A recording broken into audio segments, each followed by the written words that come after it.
नमस्कार सबाई भालो आछेन तो किछुक्षणेर आरो एकटी नतून ब्लगे आपनादेर सबाइके स्वागत।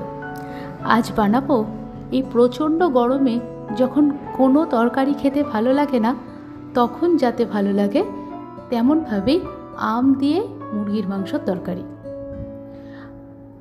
গরমটা কদিন খুব বেশি পড়েছে, তো এই প্রচণ্ড গরমে দেখবেন কোনো খাবারই যেন খেতে ঠিক ভালো লাগে না, তাই এই প্রয়াস। এর জন্য আমি নিয়েছি কিছুটা আদা কুচো, 10-12 কোয়া রসুন, একটা আম, 5টা মতন পেঁয়াজ, 250 গ্রাম মাংস আর 2টো মাঝারি সাইজের আলু, সেটাকে আমি 4 পিস করে করে নিয়েছি।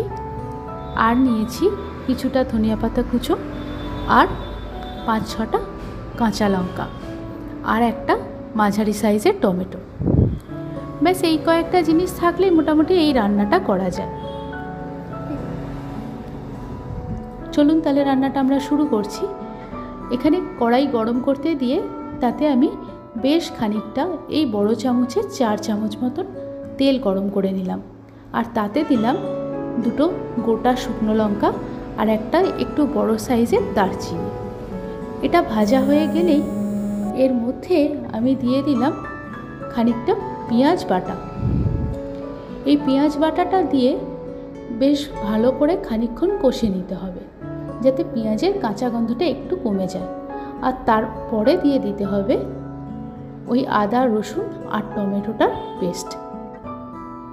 এই প্রত্যেকটা জিনিস দিয়ে মিনিট 5-এর মতন একটু ভালো করে কষে নিতে হবে, তা না হলে আদা রসুনের কাঁচা গন্ধটা থেকে যাবে। তারপর যে কাঁচা লঙ্কাগুলো দেখিয়েছিলাম সেই কাঁচা লঙ্কা কুচোগুলো দিয়ে দিতে হবে। এই তরকারিটার ঝালটা কিন্তু হবে এই কাঁচা লঙ্কাটার জন্য। গুঁড়ো লঙ্কা আমি পরে দেব সামান্য, সেটা রঙের জন্য। আর এই রান্নাতে কিন্তু আলু আগে থেকে ভেজে রাখার দরকার নেই, কারণ এক্ষেত্রে কি হবে, আলুটা এই তরকারির মধ্যে দিয়ে একসাথেই ভাজা হতে থাকবে।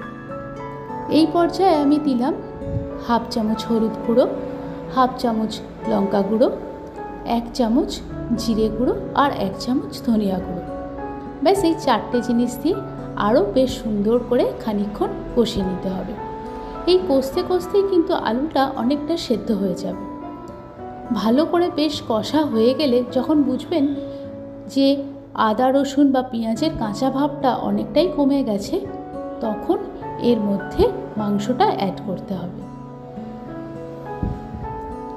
মাংসটা অ্যাড করার পরেও কিন্তু আমরা বেশ 10 থেকে 15 মিনিট মতন আমরা এই তরকারিটা কষতে থাকব, কারণ বেশ সুন্দর করে কষলেই এর সেন্টটা আরও ভালো আসবে, কারণ কাঁচা লঙ্কাটাও বেশ ভাজা ভাজা হয়ে আসবে। যখন বেশ খানিকটা কষা হয়ে যাবে তখন ওর মধ্যে আমের টুকরোগুলো দিয়ে দিতে হবে, কারণ আমটা প্রথমেই দিয়ে দিলে অনেকটা গলে যাবে আর তরকারিটা ভীষণ টক হয়ে যাবে।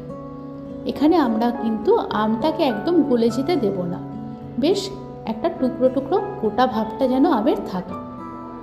এটা আরেকটু ভালো করে কষবার জন্য একটু চাপা দিয়ে মিনিট 10 রেখে দিলাম। দেখুন বেশ খানিকটা চাপা দেওয়ার ফলে মাংস থেকে কিছুটা জল বেরিয়ে এসেছে, আর সেটা মাংসটাকে কষতে আরও বেশি সাহায্য করবে।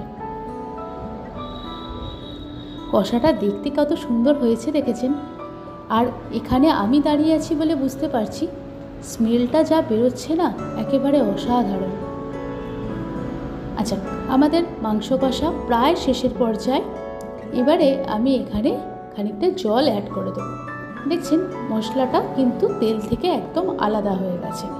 তো এই পর্যায়ে আমরা যদি জলটা দিয়ে দিই তাহলে একদম ঠিকঠাক হবে। এই মাংসটা কিন্তু খুব বেশি ঘন হবে না, একটু পাতলা ঝোল থাকতে হবে, কারণ বিশেষ করে এটা তো আমরা গরমকালের জন্য বানাচ্ছি, তাই খুব ঘন ঝোল একদম হবে না, একটু পাতলা ঝোল হলেই খেতে ভালো লাগবে। গ্রীষ্মের দুপুরে দেখবেন যেন কোনো কিছু খেতে ঠিক ভালো লাগে না, এরকমভাবে একবার মাংস বানিয়ে আপনারা বাড়িতে করে দেখুন, আশা করছি নিরাশ হবেন না।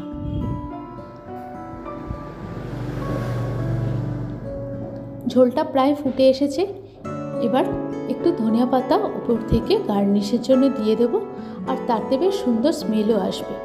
আর একটা, এটাতে কিন্তু আগে থেকে আমি নুনটা দিইনি, এই একদম শেষে নুনটা দিয়ে আরও খানিকক্ষণ ফোটানো হলো, কারণ নুনটা আগে দিয়ে দিলে আম একেবারে গলে যেত।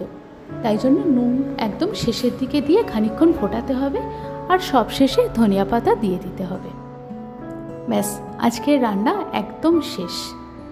আপনারা বাড়িতে একবার কিন্তু ট্রাই করে দেখবেন, আশা করছি আপনাদের সবার খুব ভালো লাগবে, কারণ এই গরমে এরকম একটা অন্যরকম রান্না খেতে কিন্তু আমাদের সবারই ভালো লাগে।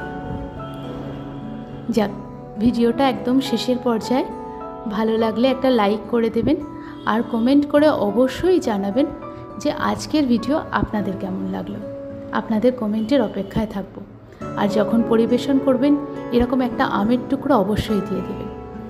খুব তাড়াতাড়ি দেখা হচ্ছে পরবর্তী একটা নতুন ভিডিওতে। ততক্ষণের জন্য সকলে সাবধানে থাকবেন, সুস্থ থাকবেন।